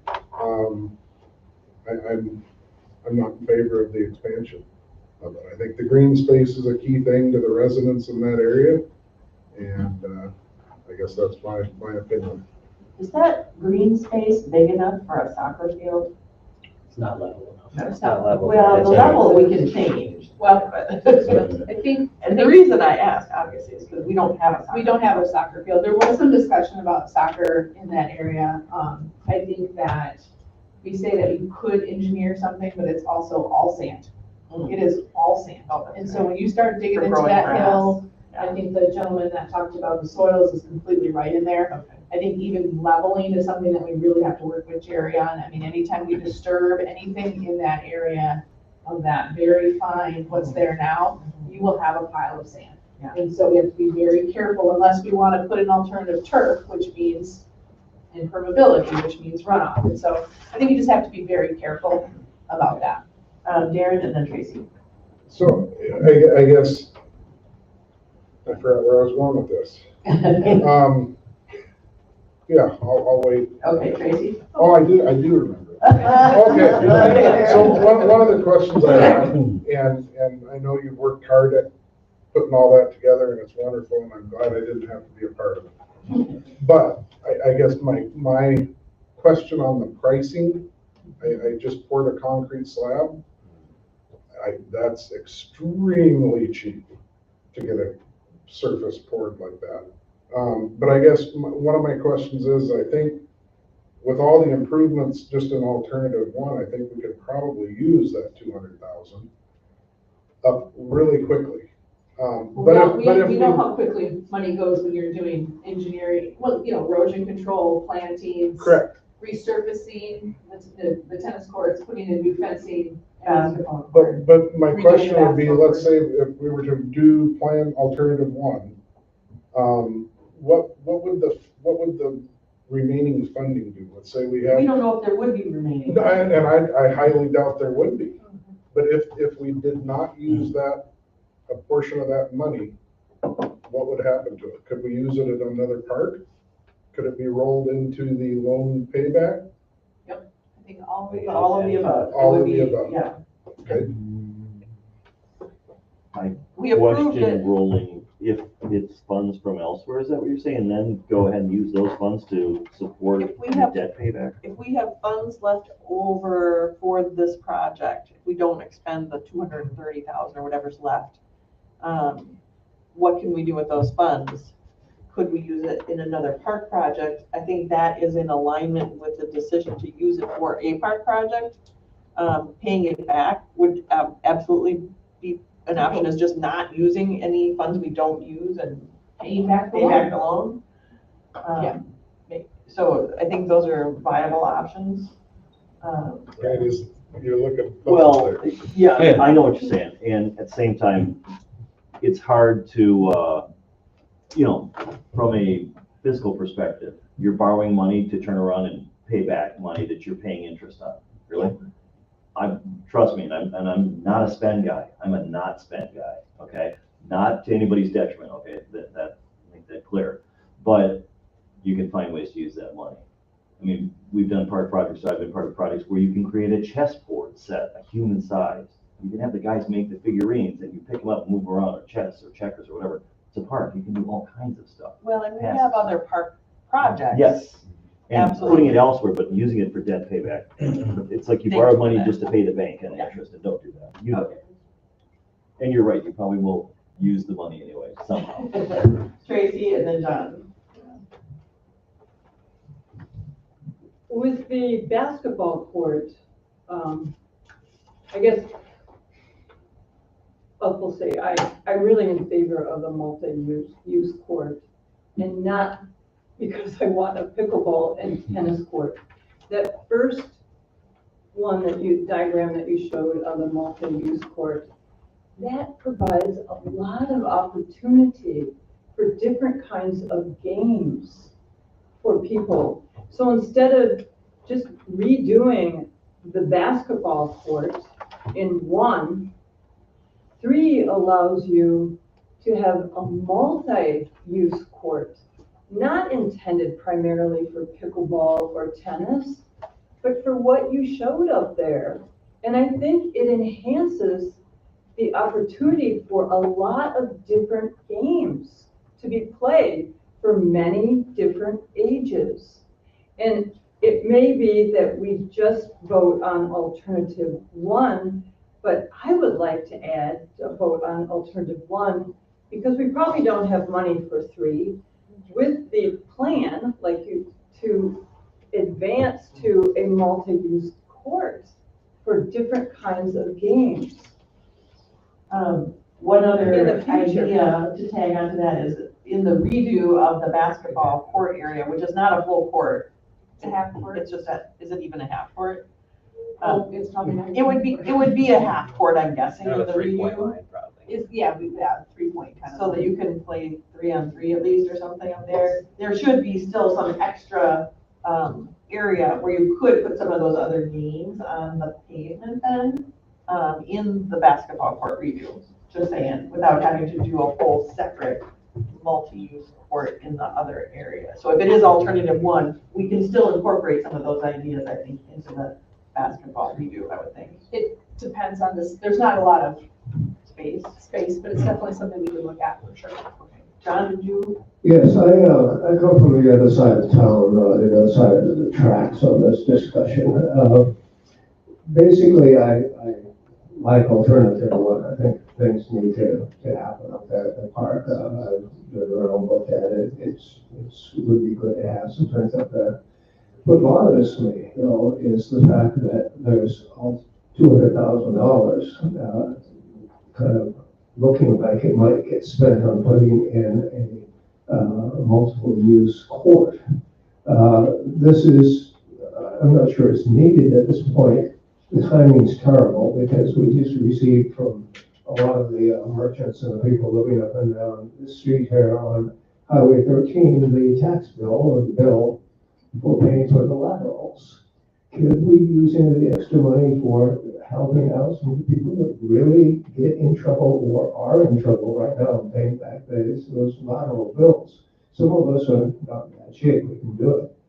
But we can't carry all of our neighbors either, some of which are practically crying at this point because of the fact that, where do I come up with this money?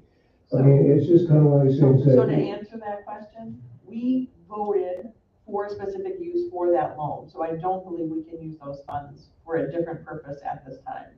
However, having said that, we have money in a fund that we're using for the loan program to help people who don't have the money for those laterals. We're loaning a 0% interest loan to the folks that needed to put in the laterals with money that we do have in our housing or revolving loan. It used to be the revolving loan account. But that's still a 5-year payback at a high enough rate that if they miss one, then immediately all the balance goes to their taxes, as I was told by Tim. And then that gets paid off over a period of time. Well. And it's a 0 interest loan, so you said a higher rate, but it's not, there is no rate. It's 0% interest.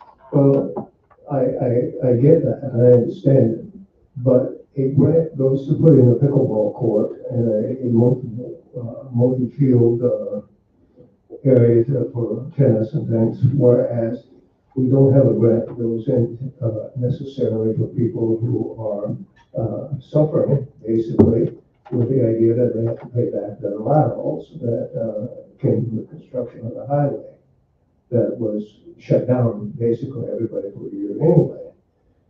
You can have the same thing on the other end of the street here. I think those decisions are mutually exclusive and I realize that, but there's nothing we can do at this moment for that. We're just voting on which I get that. Which alternative we're voting on. And unless you have a question or a comment about which alternative, then we're gonna move on. Well, the alternative that I would choose would be alternative one without the expensive multiple use pickleball quasi tennis court. Sure, because that would be alternative 3 with that in there. I would agree with that. We can do that.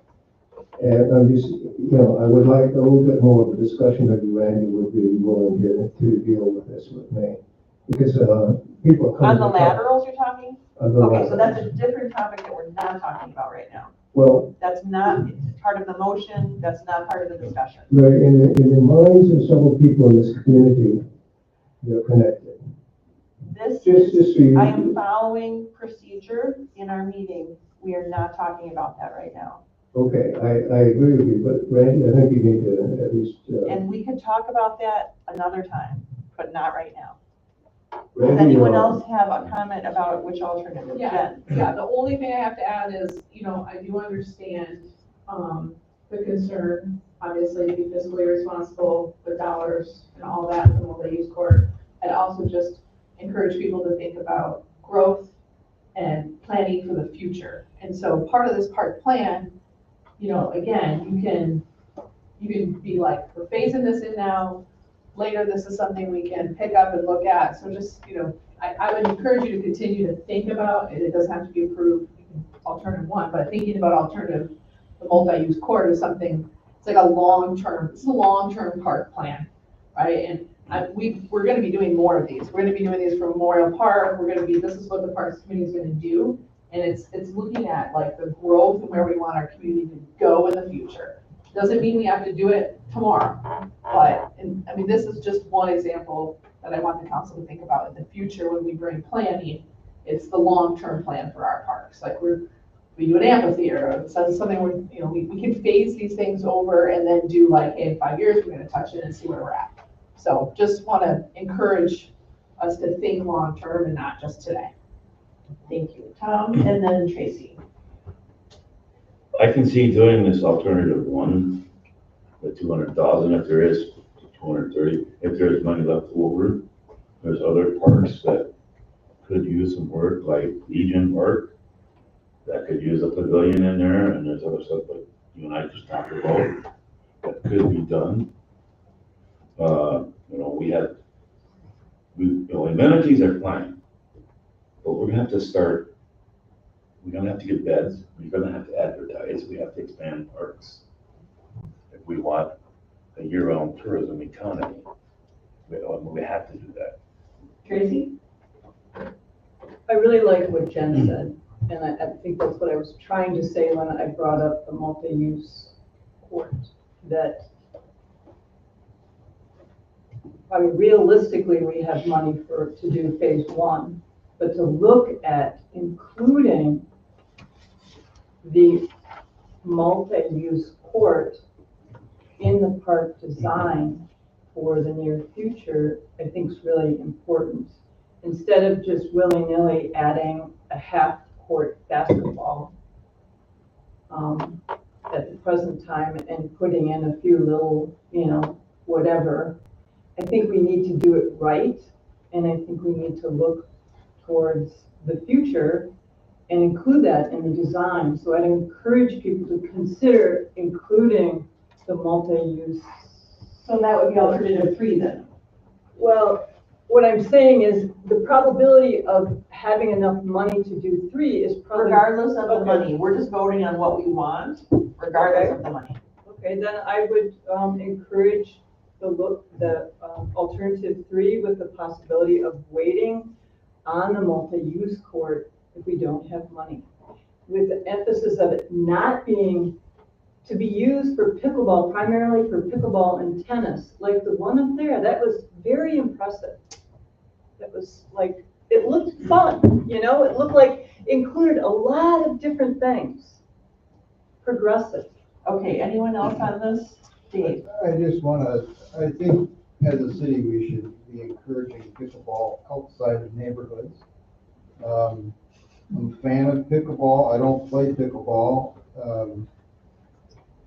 I get it's a popular deal right now, but it's also maddening. It's probably one of the most obnoxious sports there is for noise, right? And this is not, and someone in the audience had said this, there's lawsuits all over the country and because of that. And I've been around for several hours working on an area where there was pickleball going on, and it was, I wanted to just drive into the lake at the end of the day. You gotta just put your earbuds in. Right, well, some people don't have that option when they're in their house. So I think we should, be encouraging pickleball elsewhere. Alternative 1 seems like, an okay plan to me. And I know there's nothing we can do about the pickleball thing on the tennis courts, but maybe we should think about an actual pickleball court somewhere else, to encourage that play there. Try to do some plantings. Well, too. I mean, we have Omaha Street, which hopefully one day will become a city park, across from the State North, with bike facilities there and all kinds of things, and there's no neighborhood there. So, I have a feeling, just to tag on to the lawsuit comment, I have a feeling those are those really giant, there are courts with like 20 pickleball court, like there are massive pickleball installations. And, we only have a couple, so hopefully. Thank you, everybody, for the conversation and taking the time to think about these alternatives, because we put a lot of time into that. And I think we're ready for a vote. It sounds like everyone pretty much knows what they want, so, all in favor of alternative 1, signify by saying aye. Aye. Opposed? Opposed. Okay, 2 opposed. 1, And 2, 3. You want to do a hand vote? 4. No, that's fine. You have 2 opposed, so motion carries. Alternative 1. Thank you to the Parks Committee, to everyone from the public who helps go through this process. And there will be more opportunities for input on as the development of alternative 1 comes to fruition. All right, our next item is discussion and action on Senior Housing Project TID 2 funding agreements. This is task 3 of the packet.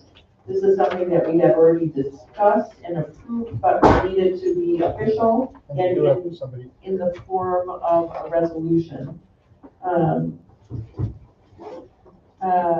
I don't know if we, well, if anyone would care to make a motion, that would. I'll make a motion to approve the grant agreement. I'll second that. So motion by Jared, second by Tom. Are there any questions, comments, or discussion? We do have someone on the line from Scenario, if there are any.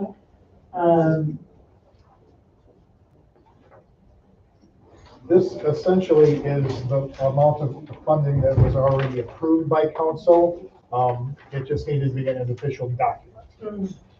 We didn't have the exact dollar amount when it was previously approved. Right. So now we do. Yeah. All right, seeing no questions or discussion, all in favor? Aye. Opposed? Motion carries. Okay. Next item is discussion and action on certified survey map for tax ID 32578 at 328 North Superior Avenue. Bayfield County and Scenario petitioners. So this is accepting a certified survey map. And is it changing the address too? Is that what I saw? Oh. Yeah. I forgot, in the agreement, I thought I saw. But I'll point that out later. Is that correct? Is the address of the parcel changing? Did I see somewhere? I did not see that. It said formerly 901 East Bayfield Street. Now it's 328 North Superior. So the city doesn't have any involvement in that. That's up to the county. Okay. And the county assigns addresses once they determine where the frontage is on the streets. Okay.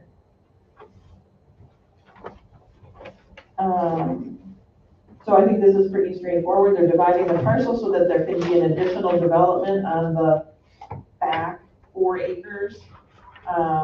Hopefully for some market value, because that was not able to be included in the initial development as we had hoped. And the county is getting together a new RFP to go out for that soon. So it's just separating the parcel in a way so that that could potentially be built there. Any questions or? Is there a motion? No. Oh. I'll make a motion to accept the proposed certified survey map. Okay. I'll second it. I got Dave and I had Tom first on that. Does it impact any, like, neighboring properties to do that or anything? No, No. it's There's just, no access through this lot or changing anything else. Doesn't just, okay. It makes 2 developable lots out of that 1 9-acre parcel. the only question I had from someone on this property, one of the county board supervisors was asking about the road access and if there was any way to make it so that there weren't two separate roads right next to each other. That would kind be of. really nice, And because, I don't know what the background is on that. Is Jerry still here? No. Okay. I mean, and it's technically not part of this You mean discussion, like a cul-de-sac? but it's something that I do want to have a discussion about at some point. And I know, let me pull up the map so I can explain it. would this help that, or would it hinder it? Yeah. This isn't going to change the proposed road layouts, because the Aurora Scenario housing is going to have like a short cul-de-sac off of Superior Ave, and the other access road that goes up to Northern Lights is what was proposed or thought to provide the access to the additional development area that's up there. Which is a private road. Correct. Under county ownership. So in my understanding of this, there was not looking to be another road built. But in order to meet the CSM subdivision requirements, you had to have that little strip of lot 2 coming down because a lot has to front a public road. Right. Even if it's going to use that private road for access, it has to have a frontage on the public road, which is what this allows it to do. Wow, okay. If that makes sense. The intent is still to allow that the nursing home road as the access up to the second part. Development area. Okay. I can't see the map, so I don't know. Um, I know that there was concern about parallel roads. Why do we have to do it? But if this doesn't impact that, then I'm fine with it. I think it's still good to have a little bit more discussion just so Yes. everybody thoroughly understands and if there is an opportunity So, to make any change. The road goes to the backside of Northern Lights. I could add some context if helpful. That would be great. Thank you for jumping in. Is this Okay, Nicole? so that, it was an initial consideration is utilizing the existing driveway. It would have required a couple of things. Some adjustments to parcel lines and easements so that the new developments could utilize that. But then it really came down to, this is from initial conversations with Scott when this project started, was we would have had to redo that existing road up to city standards and then dedicate it to the city and then have the city be responsible for long-term maintenance.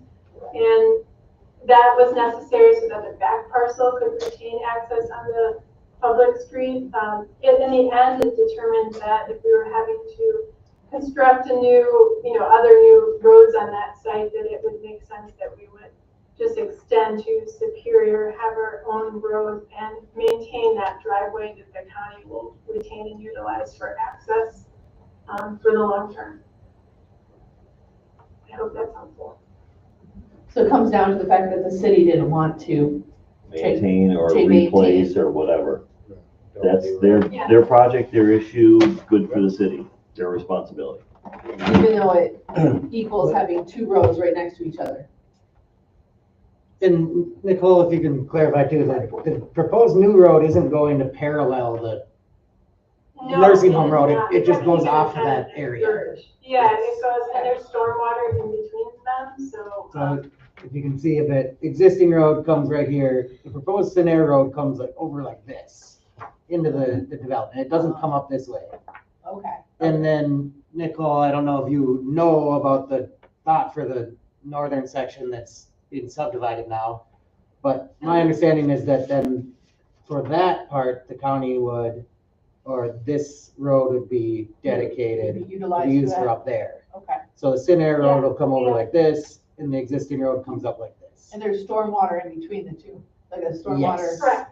There's stormwater, and that was also our required setback area to meet zoning requirements. That area before for the new driveway road. And the county, which will retain that northern lot 2 and Scenair, have a shared easement over the new road so that we share, utility access and access for the long term. So whoever develops that northern parcel will continue to have full access to that new road. And we'll just have to extend the road and utilities a short amount to reach that back parcel. And there's no requirement. The idea is to reduce the future infrastructure costs related to developing that parcel. And there's no requirement for that parcel to front a public road? It does. There is, That's why that's why this flash little kind of flag. funky. That's why this flag comes down, that 50-foot of frontage on Superior. Oh, gotcha. Hey, that was brilliant. Thank you. Those are literally called flag lots, because it's like a flagpole and then a flag is on the top, and that's what you get when you want to set way back in your Green Bay Packers salary and all that stuff. You can do that. Gotcha. Or a development this large. Very good. Thank you very much. Okay, All right. thanks for the explanation. I really Yes. appreciate it. Much appreciated. Any other questions? Seeing none, all in favor? Aye. Opposed? Motion carries. Thank you very much, and keep us posted. Are you still on target for a spring groundbreaking? Yep, April, as soon as snow melts. Very good. That's June. April sounds great. Thank you. All right, thank you. And then our next item, discussion and action on proposed agreement with Bowler Appraisal for assessing services for 25 and 26. That is tab 5 in your packet. Oh, this is the agreement where there was a typo. On page 4, just to point that out real quick, this contract provides for 3, and then says parentheses, 2 hours of open book hearings. Just to clarify that it's 2, I believe. On page 4. Yeah. Number 3. What was that again? 2 hour open book? I think it's supposed to be 2 hours, not, it says for 3, but then in parentheses it's 2. I think there's 3 separate 2-hour open book hearings. That's the way I Are there? understand it. Yeah. Yes. I thought it was Potentially. 1 2-hour open book. Anyone? Anyway, something to look into. Whatever that is, Very fast. I thought it was only 1 2-hour thing. If it gets adjourned, there's not an additional cost. I thought, but we can clarify that. Okay. One question, like, the one time that I had to be the clerk during the COVID and all that stuff, and, okay, worst clerk in history of Wisconsin, because the administrator was supposed to stay away from that, and I did. So, but I had to go through that. We just had one meeting, but that's because everybody was good and there wasn't anybody coming in, there hadn't been for years. Do you have folks that come in and say, hey, this is. We did last year. Every Yeah, now not and very then, often. Okay, not a ton. so that might dictate what you've got going on there, the potential, whether it's 1 or. Yeah, he holds a session at the library before. Yeah. Open session. That's the open book session, yeah. At least one, yeah. Okay. And the other question that I had, I know we don't have a motion yet, so I should probably let someone make a motion. I'll make a motion to, for the proposed agreement with Bowler Appraisal for assessment services for 25 and 26. I'll second it. All right, I've got Jen with a motion and Tracy as a second.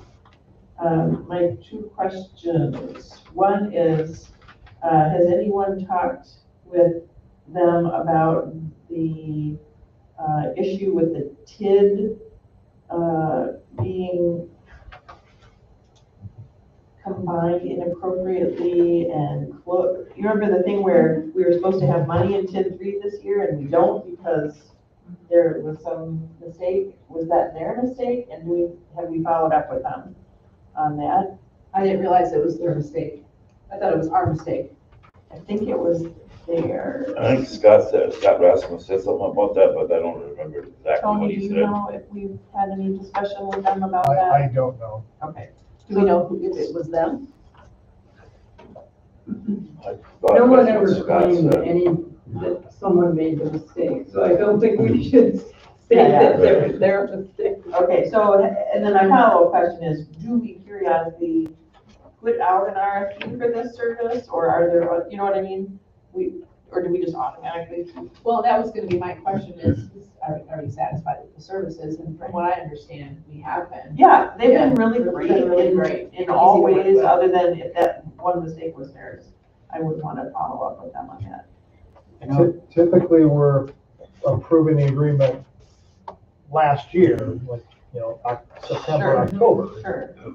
But with Scott being gone, this was one of those things that just kind of fell behind. We did get in 2022 or 21, we did get quotes from a bunch of different appraisal companies, and Bomar was the lowest, and we're most comfortable to continue with that. Yeah, okay. So it was at the last time we renewed this contract, we did get quotes from other companies. And I'm looking back at the prior one, and it did say 2 hours of open books.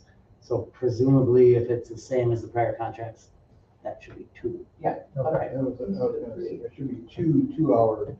Two, and then it's a clarifying 2. Yes, is what it is there. And yes, we did. 2 hours. Yes. One So- 2 hour. 1 2 hour session. 2 hour session. Because we're approving this for 25